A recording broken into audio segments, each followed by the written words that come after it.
You there, Mark?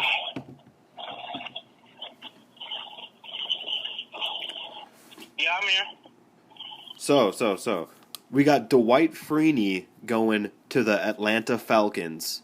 We also have James Jones going to San Diego, the San Diego Chargers. James Jones with the Green Bay Packers, who had a pretty good year with Green Bay, also had a good stint with the Raiders. He led the Raiders in receptions, and now he is with the San Diego Chargers. James Jones had 8 touchdowns with the Packers and about 800 yards on 50 receptions, and the Packers just let him walk.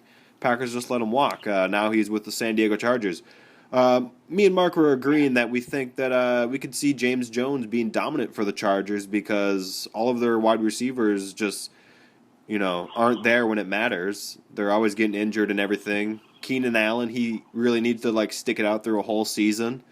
James Jones, hopefully they treat him right in San Diego, and if they do, I bet he would have a really good year with San Diego. But if they're going to treat him like crap, then he's not going to have a good year. But if they give him a good shot, which they should, he's going to have a good year for Phillip Rivers and the Chargers. Well, I think if the Packers would have kept Atari Bigby and Greg Jennings, I think we would have won another Super Bowl. I think we would have beat Seattle that game that we lost when we were winning the entire game, and then they came back and did that onside kick and fucked us in the end.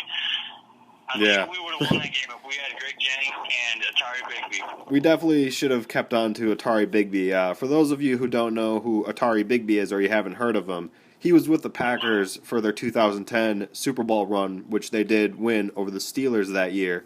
And Atari Bigby was on the team, and he was one of the biggest hitters that Green Bay has ever seen.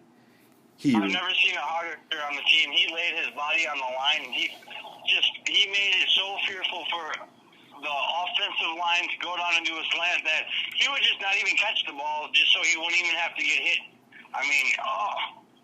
He could just hit so hard. And the Packers, after the Super Bowl run, Atari Bigby was one of the guys that they got rid of.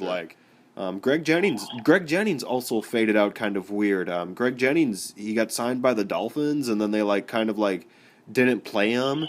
And then Greg Jennings just retired recently. Another weird Packer to fade out. I hope James Jones gets used right, and I hope James Jones has some success after Green Bay, because it's really interesting. A lot of players that do really good things in Green Bay, the Packers heartbreakingly let them go, and then they don't really do anything major with any other teams. And I think the Green Bay Packers have to start doing that. When they leave, I want good things to happen, We need to be using these. We need to be doing it right. But I can't believe we got rid of James Jones. He's solid. Yeah. He doesn't really even get hurt. James Jones is. He's there. He's James Jones. When you never know who Rodgers is going to throw the ball to, all of a sudden James Jones comes up with a 9-yard pass and we get a first down. I'm going to miss that. James Jones was with the Packers for their 2010 Super Bowl team. You would think James Jones would just be one of those guys that just rides it out with Green Bay. James Jones should be riding it out with Green Bay. That's all I got to say about that, all right? James Jones, we're going to miss you from Green Bay. We wish you the best of luck in San Diego. It's been Tom and Mark, 2 huge Green Bay Packers fans here today. And we just want to wish James Jones good luck, and we hope that the San Diego Chargers use him right.